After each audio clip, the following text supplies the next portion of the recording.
मेघवर्णं शुभाङ्गम् लक्ष्मीकान्तं कमलनयनं योगिभिर्ध्यानगम्यम्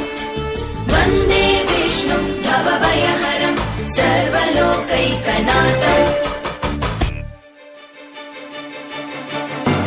त्रैलोक्यपूजितः श्रीमान् सदा विजय